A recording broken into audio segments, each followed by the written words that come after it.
My name is Jason. My name is Tom.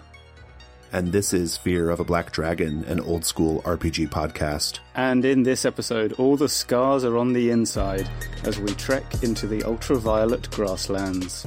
Our first segment is the basic crawl. The Ultraviolet Grasslands is a rules-light RPG point crawl module inspired by psychedelic heavy metal, the Dying Earth genre, and the Oregon Trail computer games, and it is written and illustrated by Luca Rejec. The first part of the introduction asks the very important question, why go to the end of the world? It goes on to describe what you need to know before the voyage begins. That's three things. Firstly, that time is the key to making places feel big. Secondly, the importance of inventory, because it's always a pain in the ass. And thirdly, supplies, because running out of water kills. Then we get a look at the factions of the Ultraviolet Grasslands, including the Cat Lords of the Violet City, cats, humans, Rainbowlanders, porcelain princes, who are parahumans, whatever that means, spectrum satraps, likewise parahumans, steppe nomads and stepplanders, kind of humans, ultras, who are after humans, and the violent mechanisms known as the Vomes. They are kind of leftover killer robots from the long time ago. After that is a big list of UVG equipment for you to sort yourself out with before you set out on your trek westwards. And finally, there is the trade and goods section, including the all-important quote, "Yes, I made an RPG setting where the heroes can perform market research. I feel like I deserve some stupid prize." And then the bulk of the book is given over to places. Each major location that appears on the grand map, a colossally long, purple-hued graphical representation of the Ultraviolet Grasslands, is described in a 1 or 2 page spread, along with encounters, directions to adjoining destinations, the local weather, misfortunes that may befall you there, and local points of interest. And each of these is positioned relative to other places in the grasslands, not in terms of distance, although they are far away from each other to a lesser or greater degree, but in terms of time. Each point on the map has a line to the next place that you can go to with a 1, 2, or 3, I think 3 is the longest, marked on it, and that is the number of weeks that it will ordinarily take you to do that travel. So why don't we go ahead and just run through the names of all these different places, because, again, this is the bulk of the text. So far, and we say so far for reasons that are going to be explained in a minute, we have 30 locations.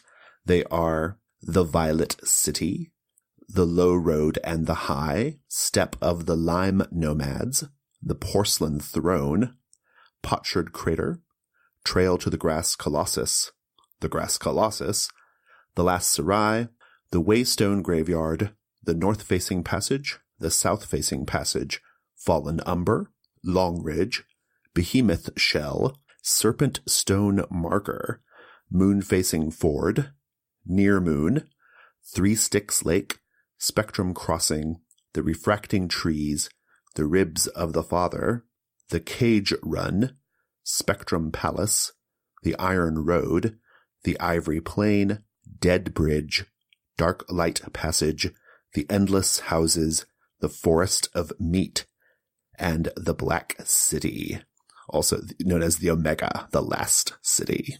Yeah, and to clarify the so far there, actually the total amount of destinations that will be available is 30, but the last 5 of those in that list at the moment are only a paragraph each in each entry that they get.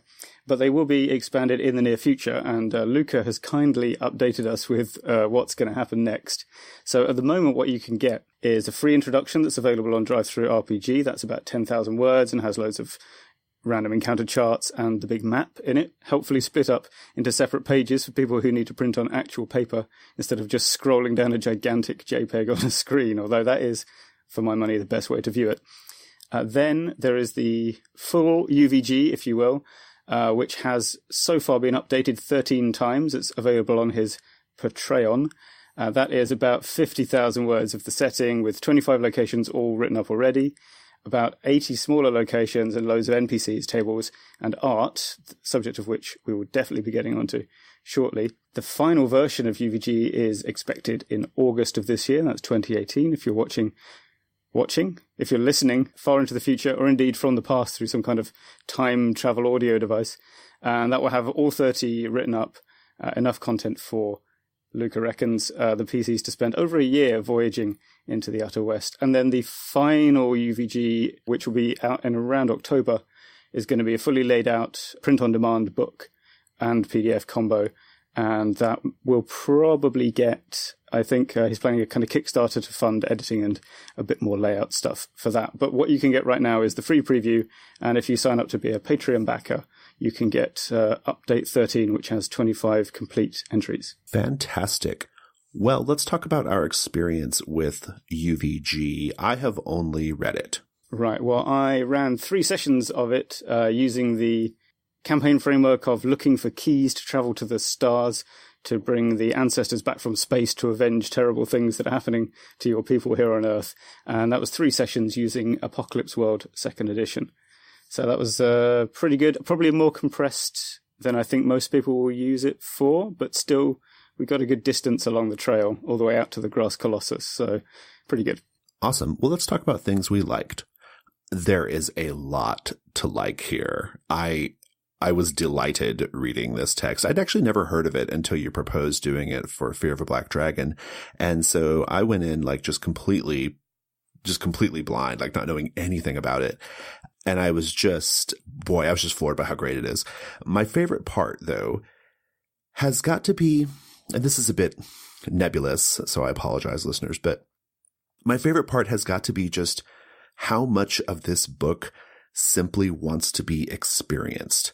You know, monsters and sort of dangerous encounters or like sort of typical sort of fantasy adventure monster encounters are pretty sparse. There aren't like a lot of like quests to go on. There are some things that are kind of horrific or gross, but most everything you run into just has this kind of otherworldly, majestic quality or a sort of ancient melancholy to it. In my mind, as I was reading the book, it's very, very beautiful. And, you know, it was particularly striking to me because in the real world, I love like sort of desert or steppe kind of landscapes. I prefer that to like very lush greenery. I think that's more beautiful. And so this had like this sort of very striking aesthetic, even though the book itself is pretty light on visuals. Yeah, well, I was surprised as well because the reason I found out about UVG was actually I'd heard a little bit about it, you know, G+ or whatever, but it was just that I met Luca because he happened to be visiting Hong Kong for like a week. And we went and had a coffee, chatted about games.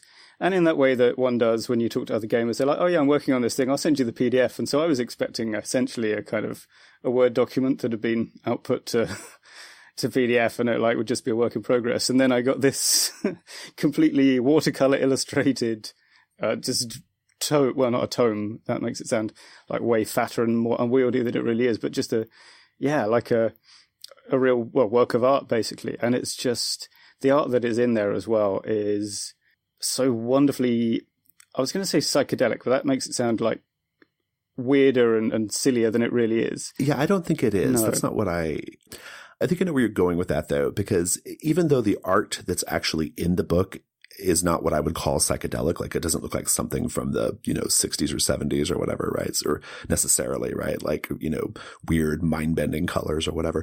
But combined with the text, I think you get this like very strong like psychedelia impression, right? Yeah, it's a very dreamlike landscape in many ways, and it's not only evocative and kind of helping you to get into the right mind space, but it's also very useful in play, I found, because these illustrations are not just there to be mood pieces, but they're also pictures of the things that you're talking about, and you can just show them to players, and straight away you've got a sense of scale. One of the great things he does is put a little human figure next to monsters or next to a building, so you can see how big this thing is. Oh, I noticed that. Yeah. And there are maps. We should mention the lovely maps as well, which are there, like just to give you a bit of detail on places that need it. And just the whole package looks good and is incredibly useful. And even things like just little phrases or single words that will appear in one paragraph of text are enough to immediately help you visualize and then explain your vision in words. Just it's amazing the amount of things they can trigger in your brain just with a few deftly chosen bits of vocab. Well, I think that's where I was going with my compliments of the book, which is, in my opinion, there aren't like very many compared to like the number of pages of the text. There aren't that many pieces of art. Actually, I have to imagine like when it goes to Kickstarter, there will be more, because it did seem like there wasn't like much compared to some other books of similar, like, you know, length text. But I found myself like not caring about that, because the text, like you just said, it's presented in a way that like the visual and the artistic are kind of brought to the forefront, right? Like your mind just starts like firing, right? Of like what this place looks like. There's so many nods to the visual and of the setting and our sort of architectural sense and artistic sense of the setting. It's all spread throughout the book, right? Like there's that really magnificent D20 table in the back that lets you create your own design movement, essentially, right? Mm-hmm. And I love that. Like, I don't have the table handy, but just go to the back and look at it, listeners. I've never seen anything like it in an OSR book. There's a strong emphasis on color throughout, right? I mean, even the title, Ultraviolet Grasslands, right? I would really love to know what Luca does when he's not writing game books. Do you happen to know? I do, roughly, although basically, yeah, he's in writing and marketing and design and stuff like that. So it's pretty similar to the game book, right? Like you can see the transferable skills. Absolutely, yeah, absolutely. It just had this really strong, like, I don't know, design sense to it, this visual sense to it, which I thought was really great from a text standpoint too, right? Yeah, definitely, and the text is very well designed from a formatting point of view, which sounds dull, but it actually turns out not to be in play. So every destination that you travel to starts with a bit of description, which sometimes is in fiction, is just a piece of flash fiction. And then it has the weather. So it tells you how long it takes for the sun to rise above the purple haze in this location. So you always have a sense of traveling further and further west. And it tells you what the weather is like. And then it has a bit of misfortune. And so each of those, because you're doing the same things every time you arrive, but the results are slightly different, that really gives a sense of distance traveled and how this one place is not like the place you were in before. And actually the travel checklist, which appears right there in the introduction, it's the first bit of rules that you read. And it's a great example of kind of deciding what are the decision points about the genre I'm doing, which in this case is like travel literature. How do I pare everything down to those important things to kind of abstract away extraneous craft, like accounting for every gold piece or, you know, how many arrows are in your quiver. Instead, UVG uses the sack of supplies as the basic unit. And it doesn't matter what those supplies are. You know, it's food, it's spare socks, it's mosquito cream, who knows? It's just a sack of supplies. But the fact that you can have conversations in character and out about, we've only got 3 sacks of supplies left and we've got to go this far, helps you to still try and game the system, because there's just enough game left in it that you want to try and you pick up tricks and knacks for getting the best out of the resources you have, which I think is great because that's what people do in real life when they're doing long journeys or when they get used to doing their job, which after 5 weeks of traveling, you'd have a routine, you'd have little shortcuts that you do. And the checklist just recreates that brilliantly in one quite quick procedure that you do every time you set off on a journey. Yeah, that's really great. I'm glad you brought a lot of that stuff up, because another thing that I really liked about the book is it feels, now mind you, I've just read it, but it feels really easy to run. My sense is it would not be difficult to run, like kind of on the spot, right? Like I think you could grab one of these locations and kind of spin out like a few interesting encounters from it, right? The amount of detail for the various, you know, creatures and different little sort of baked in troubles and mysteries in some of the locations is just right for me. Like it's exactly like the amount of detail I want in something like this, right? I also like that the author has a good sense of abstraction. That's something that I think a lesser writer might have gotten wrong, right? And this book has such a great sense of like the importance of abstraction to decreasing friction in play. There's one instance where he talks about like, that sort of little market research part that you mentioned at the top, right? Where he says, well, what happens if if your group like discovers a milk run, right? They discover like a way of gaming this system for just like easy cash. And he acknowledges like, well, that would be lame and boring, but if they insist on doing it, he then gives you this like, little procedure for abstracting that, right? Like a way you can kind of just like have a little mechanical abstraction that takes care of the party's like little milk run, trading, thing they've worked out. And I love that. Like, and the book is filled with stuff like that. It's filled with this great sense of like just kind of what works at the table, Yeah, definitely. And you are right that it is easy to run kind of on the fly. Obviously, I was doing prep. I'm a responsible GM. I work a little bit hard before my sessions. Yeah. But I didn't always have a lot of time to do it. And because it's not a sandbox, because it's more of a sand trough, because it's kind of a long line that goes from east to west. Oh, that's good. But that meant I didn't know what was going to happen in any given session. So I couldn't prep that much. And in fact, before the second session, I'd been out most of the afternoon watching an international seven-a-side football tournament. So I'd kind of come back. It had been really hot, and I was like, my concentration levels were not high. But what I found was that, you can kind of collapse through from page to page. So they would go to a destination.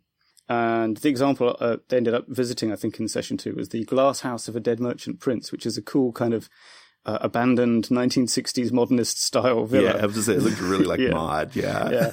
That has been like, and it was almost empty. I think, they got attacked by like ghost monkeys or something, but that was me.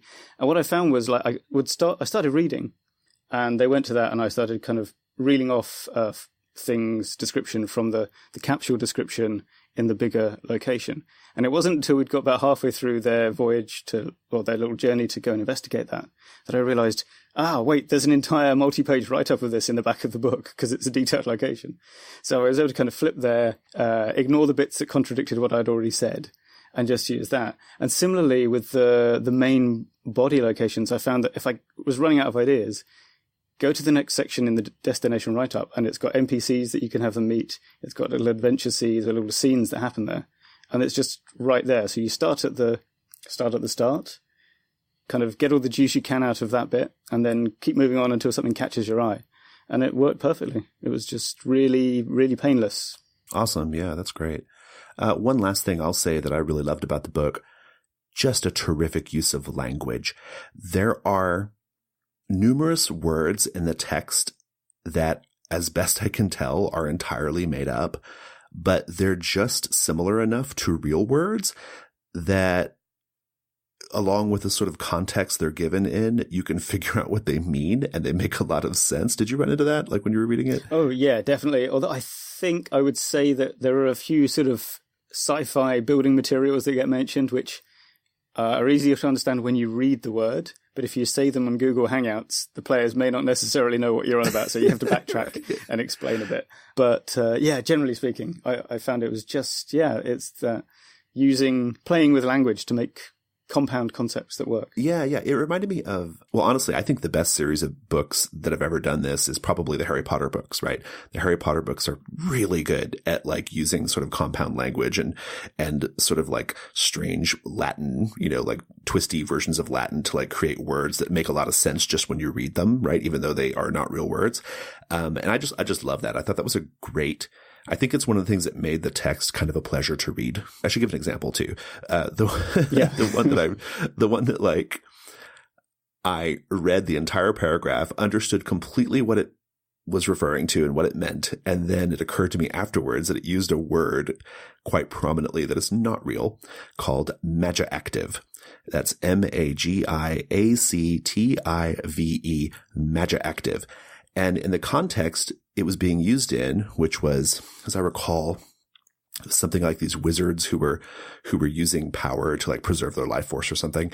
And this Magiactive, like it was a reference to the sort of force they were using to do it, right? There's sort of like magical life force or whatever. And like, yeah, totally made up word, but in context, it just like worked, and the book is just suffuse with it. I think it's really great.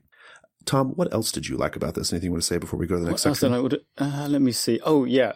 Also, using XP in an interesting way to reinforce the themes of the book. Because what you're doing here, what Luca is doing here is kind of creating a subgenre out of the kind of OSR exploratory fantasy field. So he's provides XP for, well, experience points. And that includes carousing in the Violets. Actually, the Violet City has 3 separate things you can go and do. Basically, you blow a load of cash and then you get back that much in XP. But also sometimes things go wrong, whether you are going drinking, taking mind-altering drugs, or, in my favourite one, just visiting really high-end fancy restaurants. Nice. Well, shall we go on to questions we have? Yeah, let's do questions. I don't have any. I reckon you've got a few, yeah. Yeah, I have a few, yeah. Is it just me, or are some of the jokes in the text, such as there's one particular faction of parahumans that live in a place called the Porcelain Throne. They're like these porcelain men who live in the Porcelain Throne. Is it just me, or is some of the humor in the text beneath the setting? Yes, I think so, to the extent that I thought about changing the name of the Porcelain Throne before my play characters got there. But then I didn't, because I thought, well, I kind of have a duty to test out the material as is, right? It's not fiddle around with it. No one said anything, which, I mean, either they didn't notice, or more likely they just didn't say anything. And I know there are a few instances of this kind of low humor, which I think reflects some of the source material, like heavy metal and stuff like that. Yeah. So I don't know. Maybe I'm approaching this from the wrong kind of angle. But yeah, there are some bits I think they don't fit in my vision of the Ultraviolet Grasslands. I mean, look, I'll be the first person to say that creative people should be able to enjoy what they're doing, right? They should not be bound to, the chains of some particular tone or aesthetic or format if they don't want to be. But, there were a couple of instances where I just thought, this doesn't feel, I'm not into this. Another one was the Red Bear Village along the same lines. And we have some notes about this. Yeah, I don't know what you're talking about on this one. Go on. Okay. So the Red Bear Village, I think it seems to me like it's supposed to be about Russians or the Soviet Union or something. Soviet right? Union, yeah, I think it's fair. Yeah. But then there's also a pretty like prominent and weird mention of like water sports, and water sports is a colloquial term, or I don't know, a term for like, the sexual kink of like being peed on, right? And I was like, is this a thing about like Russian hookers and the U.S. president? Like, what is going on? Am I the only one who like? Am I? Jason, not everything is about America, okay, buddy. So no, I think once you'd pointed it out, I kind of hunted through that section. I was like, what's he on about? And then I saw that reference. I mean, it may be a very well hidden gag about that. I think more likely it's just that's the leftover names of all those departments, because they live in an abandoned skyscraper from a long time ago. Oh. Yeah. I mean, the Red Star stuff, that's definitely about communism, which I think we consider that Luca was born and didn't necessarily grow up in, but partially did in communist Yugoslavia. So I think, and also now lives pretty close to China and Russia. So that's, a bit of communist satire for sure. Yeah. I mean, I thought that maybe it was a stretch, but like, the fact that like the Red Bear Village was clearly supposed to be like a reference to communism, it's supposed to be like a little joke, whatever. Like I'm not, it's a bit like on the nose, but whatever. Right. But then like that little detail, and I was like, wait, what is going on here? And I was already kind of like, there were already a couple of moments in the text where I was like, oh man, I wish like it didn't have some of these like little jokey aspects, but anyway. Yeah. I mean, having said that, once I reread it, I do think that the Builder Badgers, I think that might be a joke about the Bilderberg group. Bilderbergers, right, I don't know. See, now I'm seeing them everywhere. It's becoming like ton paranoia. So I don't know. In any case, I'm probably overstating the case here. These are pretty like small instances in the book of like kind of haha, like little, references and jokes. For the most part, the book does not have stuff like that. And I'm not even saying it's bad. It was just, I'm posing the question. Am I just uptight? I don't know. The other question I have is, on the page 45 of the text that we were using, which I suspect the final, won't be the same page necessarily, but on page 45 of the text that we were using, there's this side view map of like a city or something. I cannot figure out what the hell's happening there. Hang on. Let me open the PDF. Is that the cross section of the last Sarai thing? Yeah, it is. It's a cross section, and there's all this like text like on it, and I just can't figure out what's going on that map. Like, I don't know what I'm supposed to be doing with it. Oh, yeah. So, like, the weird vertical columns of clumped letters, those label all the towers and districts. And then if you kind of look through the NPCs on the next page, you'll see that they're referred to in that dialogue. So, listeners, for those of you who can't see it, imagine a cross-section map of like several towers all joined together, like an oasis tower in the desert. And then around each location, there are a couple of lines of, just dialogue between different people. And it's just like, it's sort of overheard in this location kind of dialogue, basically.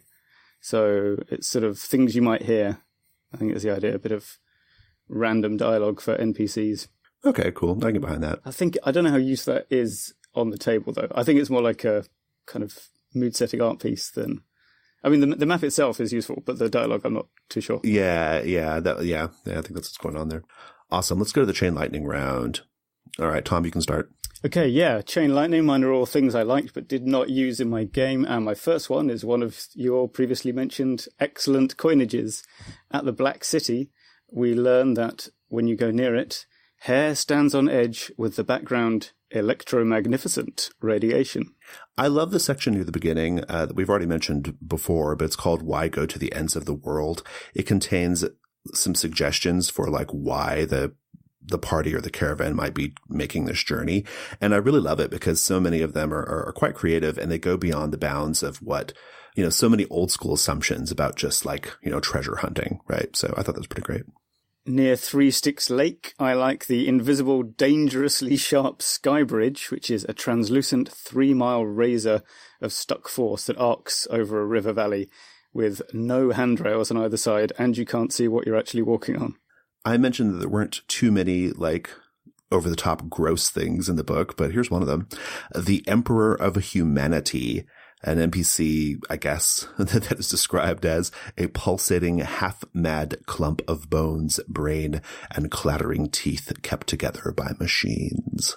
Yeah, that one I think may be a Warhammer 40,000 gag. My third one is the wandering behemoths that you can find far to the west. Huge, colossal, created animal constructs that have trees growing on their back and are circled by flocks of birds that may be actual drone swarms for their senses.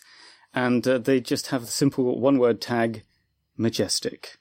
And finally, in the transport section, amidst all the entries referring to donkeys and machines and other things that can haul your stuff around, is an entry titled Human, Common Ass. Let's go to the Expert Delve. It's the Expert Delve. So today we are talking about making journeys interesting. And I'm looking at the notes right now, Tom, and you and I have two very distinct and different things to say about this, or I should say two different perspectives on this that we're approaching it. Yours is very, very focused on Ultraviolet Grasslands itself. And so why don't you go ahead and kick us off? Yeah, I wanted to talk about UVG's methods simply because I think the answer to the question, how do I make this journey thing interesting, is do UVG. It's basically, if all you learn from this podcast is do that, then you've already got your money's worth, considering it's a free podcast. So yeah, I often think it's really hard to handle journeys. Like they're either too nitpicky or they're too hand wavy, and it just turns into the GM describing some scenery, and it's not that great. But it turns out that there are things you can do, and I kind of realized from using UVG in the past when I've done things that have worked, it's been these things. So one of the issues is always building consensus, especially in a hex crawl or a sandboxy setting. Getting a whole group of people to decide what they're going to do takes time, especially online. Like compared to, you have a kind of happening in real time scene where the GM or MC can look at one person and say, okay, what do you do? Those will just fly really quickly because you can immediately say one thing or say another thing or realize you don't know and ask someone else. But actually having everyone sitting around going, like, trying to put their hands up and decide who's going to go to which destination they should go to, really tricky. But what I found was that having that checklist, the when a week passes checklist in UVG, really helped with this. So I would say something like, unless anyone needs to do anything else, we're going to travel to, and then whatever I thought their consensus was likely to be. So like, let's say they're going to travel to the Grass Colossus, I will do the checklist. And occasionally someone would jump in and say, oh, actually, before we go, I want to buy some medical supplies for the angel, or, the faceless wants to do something weird. And that was really, really helpful, having that decision point where the GM or someone can just initiate, we're traveling now. So I think that's a good thing to have, a little routine button that is kind of, we're going to go, if nobody objects, we're going to go. Having a known overall goal really helped here. It helped with other things as well, but knowing that they had to go from place to place, each one having a 20% chance of containing one of the keys to the sky, that was great. So I think make sure everyone knows the mechanism by which they're gaining XP or getting closer to their goal. So if it's literally travel all the way to the end of the map, well, that will do it. And if it's explore lots of different places, and that's how you're going to progress, then that will do it as well. And it gives people an impetus to not kind of endlessly haggle in the marketplace for, socks and mosquito repellent and bags of rice. And also, I showed the players the entire map. It says GM's map on the side of it, but I just splattered it into Google Pictures and let them scroll through the whole thing on the basis that I was thinking if you're traveling a Silk Road kind of route, you'd hear the names of things that were ahead, even if you didn't have the details. And again, I found that helped to visualize kind of the scale of the undertaking. And it also stops people from dawdling. If they can only see 1 or 2 stops ahead, it doesn't seem like, the next one might be the last one. If you've got 13 stops still to go, you're less inclined to kind of faff around debating which of the 2 or 3 different routes we could use to take the next step. That's actually very smart, showing them the map in the way you've described it and for the reasons you've said. I think it is greatly overestimated, I should say, the power of the secrecy of what's going to happen, right? Or hidden things on the map. Like the power of that at the table is greatly overstated. Like I just show them the map, whether it's the dungeon or wherever we're going. I show them the map. I don't give a shit because, like you said, for one thing, my players are pretty good at like cabining off player knowledge from character knowledge, right? And but having their players know certain things definitely decreases the friction in the ways that and for some of the reasons you've described, right? But like in a dungeon too, like if they know that like there's a room over here, a room over here, and a room over here, they can just tell me where they're going, and they don't have to worry. I don't have to like worry about like describing it, right? And like having all this sort of like, wait, what'd you say? Is there a room over here, to the left, to the right? Fuck it, just show them the fucking map. Yeah, and you don't have to do that sort of minute by minute. Okay, we turn left and look at the door. Like they'll just be sort of. You can abstract, there's that word again, the process of searching the empty corridors to find the 3 doors that they could go through, and then they'll choose which one they're going to try. And especially, again, in online games, I think it's very important. On a face-to-face, you can sort of handle things a bit quicker, but certainly online, it's not a big problem. It's just annoying. It's another annoyance in a big list. Awesome. That's great. Yeah, I have not used the UVG rules or materials yet, but I had that impression when I was reading them. I was like, wow, we kind of said it earlier too. The author has a really good understanding of like how things should work at the table and like how to make it work in the most like friction-free way possible. And I think the stuff that you've talked about there is great and does seem easily transportable to other games and other settings. I think that's pretty terrific. When you listed the topic as making journeys more interesting, I immediately started thinking about role-playing games, big picture, right? And in my opinion, I have always thought that role-playing games don't do the journey very well. I think role-playing games are very good at combat and danger and conflict and problem solving.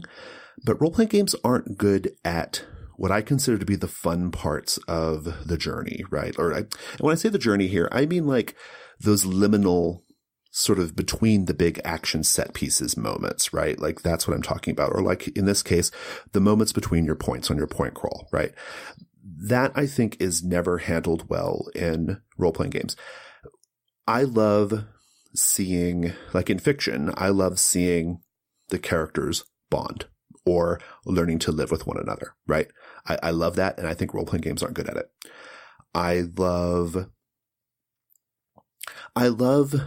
that moment when Frodo and Sam are looking over the ridge and see the Oliphant for the first time, right? And like there's sort of like wonder and awe, right? Like this sort of idea of traveling and seeing wondrous new places and wild, strange vistas. Like, I don't think role-playing games do that very well either. That part of the journey is not something role-playing games are good at. And, that's something that I work on a lot as a GM. It's something I focus on in my fantasy gaming. I think it's one of the reasons why people like to be in my games, because I do emphasize that a little bit, those aspects of like group bonding, as well as encountering the wondrous and new and what that's like and what it feels like. And I think there's something to be said there. I'd like to share some of like what I have kind of done, I guess, in the past. I think the key to making a journey interesting, one of the keys is player engagement. I think it's easy when the players are encountering, strange, interesting new lands. I think it's easy for the GM just to sort of read some text, right? You could read some text and do that for a bit, and that may be interesting to some players, but I don't think there's a very high level of player engagement there. And I think player engagement is what the medium of role-playing games wants. And so if you want to convey the sort of like wonder and majesty of traveling to new places, I think you need to have a player engagement component. And so like what I do is my technique, which I've talked about a million times on this show and our other shows, which is called paint the scene, where I find what is the visually interesting sort of, the sort of like overarching visual motif or the sort of theme of the location. And then I pose a question to the group that helps them explore what they see that reinforces that, right? It's kind of like saying, okay, we are in this particular we're in this particular weird location where there are these strange parahumans who are all about XYZ. What do you see that helps reinforce XYZ, right? And then have them kind of tell that back to me, right? And because I've given them the frame of this is a place where the parahumans are really into XYZ, they can't go too far afield, right? They still are kind of they have some boundaries of what they're describing back to me. I think doing it that way is really powerful, really effective. So yeah, in UVG, I found that quite easy to do, particularly when you find a lacuna in the things that are described. So, for example, when they were at the palace of a porcelain prince, one in particular, they were getting to help them out with their journey. I realized all of a sudden that I needed to convey the motivations for this, well, I was going to say this person. It's kind of a group of people who all share multiple bodies, but whatever. And it was that they like luxury and they're interested in ancient technology. And of course, I realized that I didn't need to kind of rack my brains to fill this gap of how do I describe the internal decoration of this palace. I just said, it's buried in the mountain and it's full of all these weird arches and stuff. And then I asked them questions. How do you know that they're into ancient technology? How do you know they really like luxury? So it not only saved me work, but that sudden stop in the description in the text helped me to realize this was the point where I needed to spread the load. Yeah, that's brilliant. Well, and I think that's what I said earlier at the in the first segment about how this is the right amount of detail for me. That's what I meant, right? Like Luca tells you the basics of what these people or this place is about, gives you a little bit to hang it on, like, just sort of a little bit to give the players right when they first enter. But then otherwise you can easily like throw it back to them. And I don't know if that's how Luca intended it to go, but that's what I would do, right? It sounds like that's what you did. And I think that's awesome. Yeah. And I'm not sure that everyone necessarily had the same picture in their head of what they were looking at, but that didn't matter because they were choosing the things that evoke those concepts for them the most. And also it is meant to be inspired by the Dying Earth genre, and Jack Vance never bothered describing a monster if he didn't have to. So that's a good point. Right. The other part of what I proposed as being the really interesting part of the journey, which is the sort of party bonding or the sort of group getting to learning how to live with each other. That's a little trickier because, for a lot of groups, the table chatter and the joking that goes on at the table is the equivalent or the stand-in for like that party bonding type of fiction, right? I think there are some problems with that really loose approach of like just letting the chatter kind of stand in for that. I think it leaves out quieter players, which is unfortunate. I think it can go off the rails very quickly, particularly in terms of tone. It's often not super functional, like a lot of the like sort of jokey chatter that goes on, which is fun for the players, is often not usable later in terms of like things you can make a reference to or incorporate into the adventure. And so I prefer instead to again kind of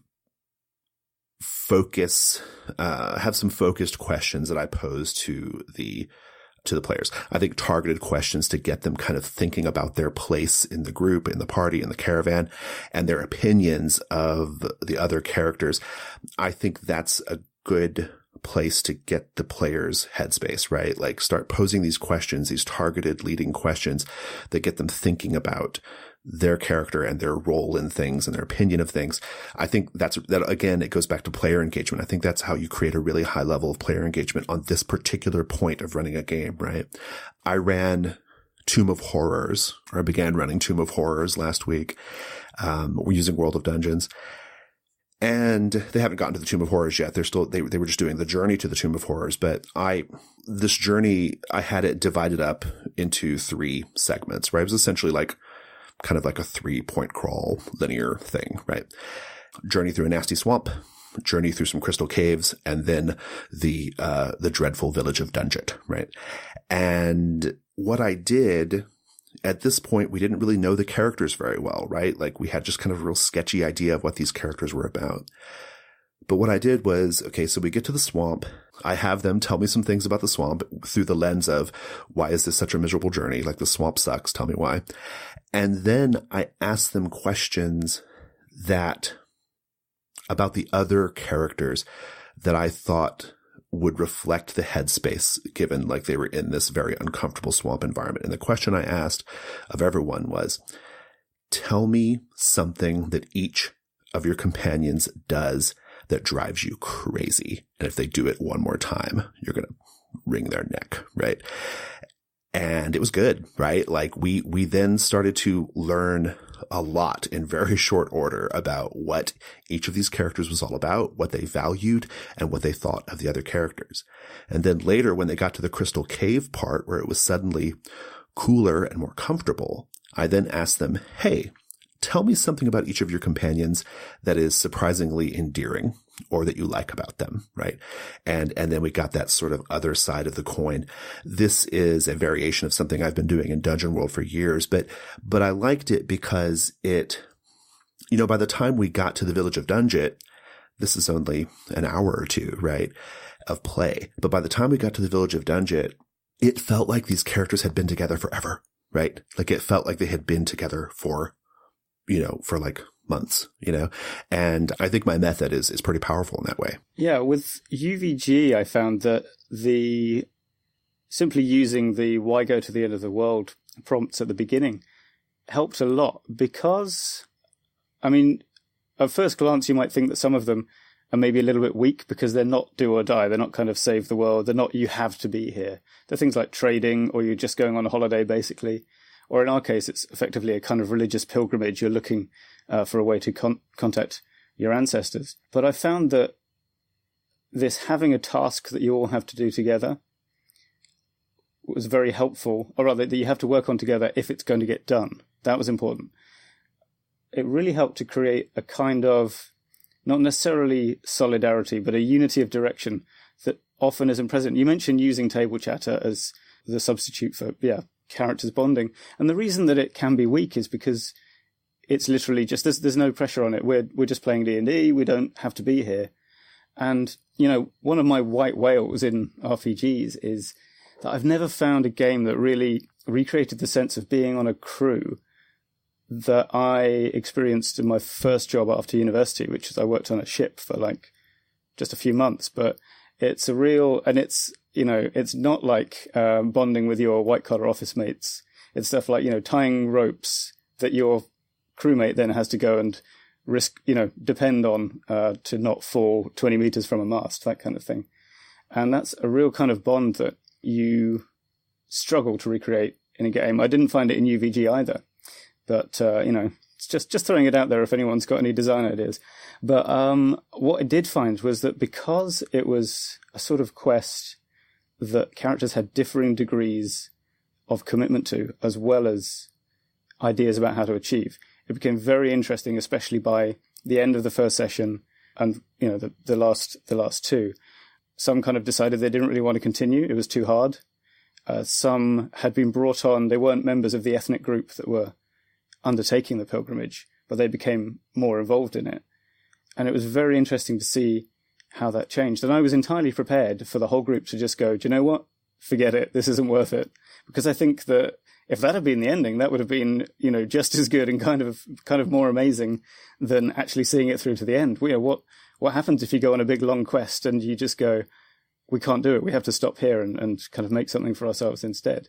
And the fact that that was a possibility made all the decisions have a lot more weight than we have to do this or the world is going to be destroyed, because that's not a choice.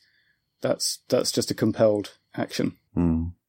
I was getting a little wistful there for a minute because I too I was a sailor. You actually went to sea properly. Yeah.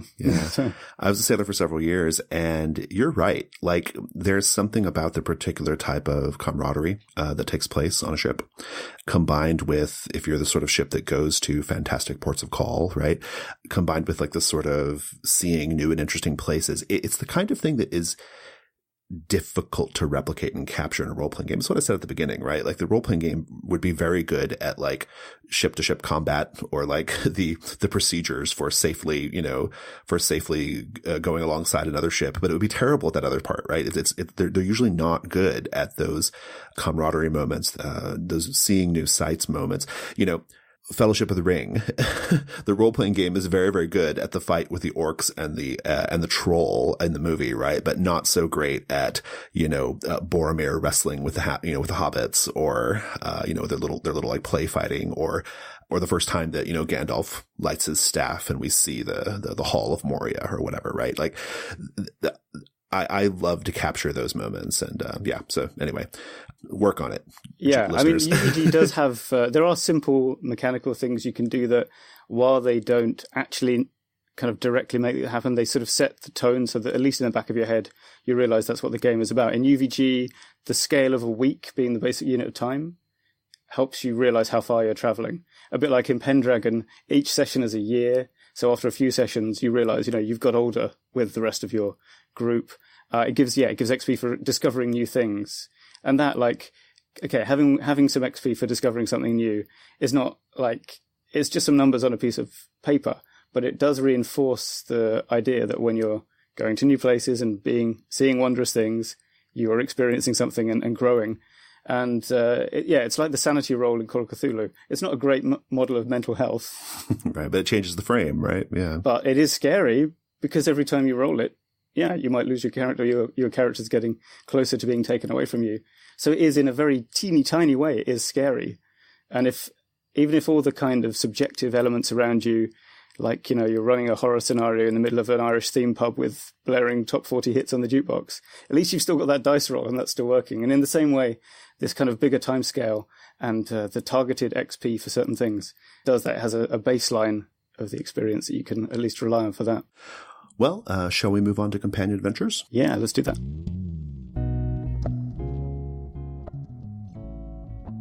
Hi, listeners. I wanted to let you know about a couple of things. The first is that our Pride Month issue of Codex is now in our Patreon feed. Codex Glamour contains a number of great features, including a new skin for Monster Hearts 2, a gumshoe scenario about a vampiric David Bowie in 1970s Berlin, an original story game called Midnight at the Oasis, and 36 cultural fashion items. To get Codex Glamour, just make a $4 or higher pledge on our Patreon by June 30th. That's at patreon.com/gauntlet. The other thing I want to talk about is related to Gauntlet Hangouts. Gauntlet Hangouts is the absolute best place to play indie RPGs online. Our calendar has more than 125 sessions per month across a variety of genres and game systems. Of course, those games are really hard to get into if you don't hold one of our $7 Patreon spots, because folks who hold those spots have early access to RSVPs, and the $7 Patreon spots are always sold out. Well, I'm very excited to let you know that we will be making more of the $7 spots available on July 1st. On that day, we will open up 75 more spots, and believe me, they're going to go fast. To find out exactly when they drop that day, be sure to follow us on Twitter at GauntletRPG. Thanks.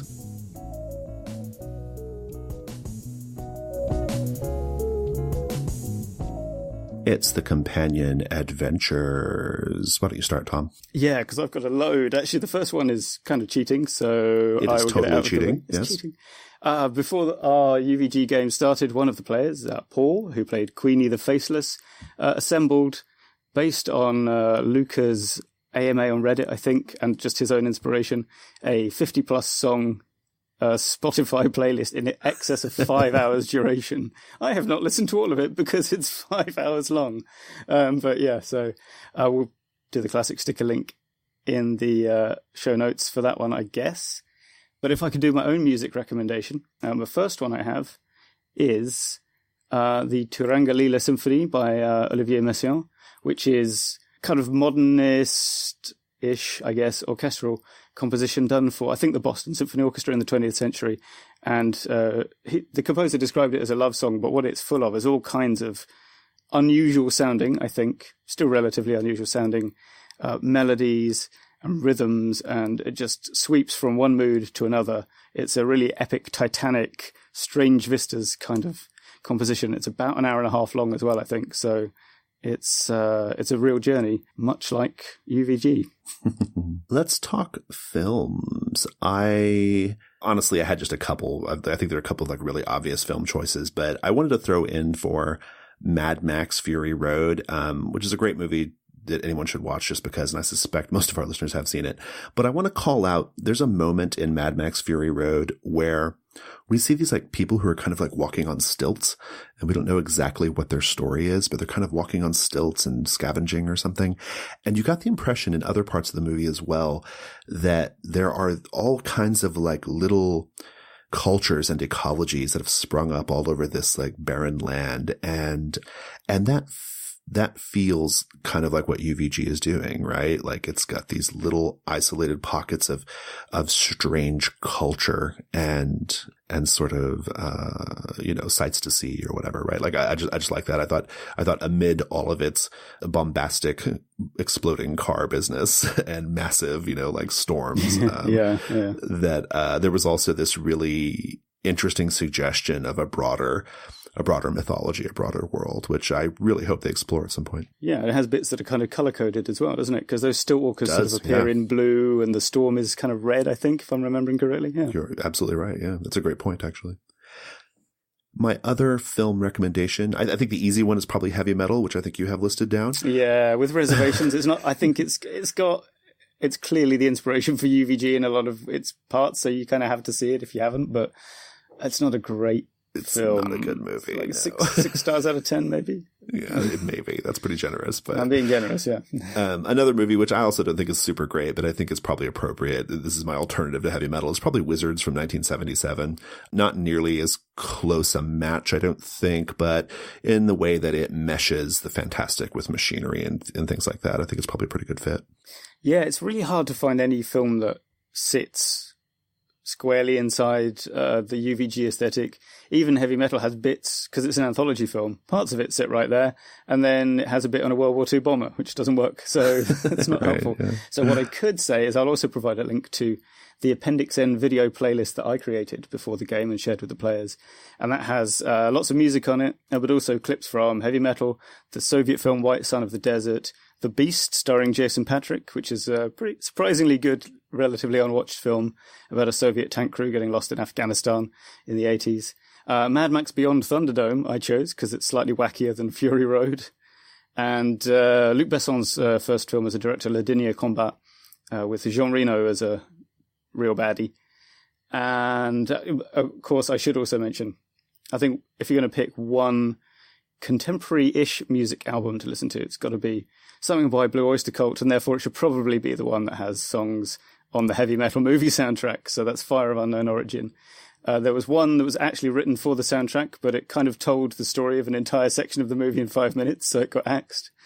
And instead, Veteran of the Psychic Wars, lyrics by Michael Moorcock, made it onto the movie soundtrack. And it's pretty good 70s fuzzy riffs, guitar-driven hard rock. So it's not their best album. That would probably be Secret Treaties, but for UVG thematic stuff, Fire of Unknown Origin. Well, listeners, that's our show. If you'd like to get in touch with us, I recommend going to Twitter and tweeting at us at Gauntlet RPG. The Gauntlet, of course, being the community that produces this show. We are on G+. Just go to the community section of G+ and search for The Gauntlet. You will find Tom and I there. We have a website, gauntlet-rpg.com, where you can find links to this show and our other podcasts that we produce, as well as information about GauntletCon 2018, which was just announced as of the day of this recording. And finally, we are on, what'd you say earlier? Patreon. Patreon. We are on Patreon at patreon.com/gauntlet. Tom, thanks so much. Thanks, Jason. Thanks, listeners. Take care.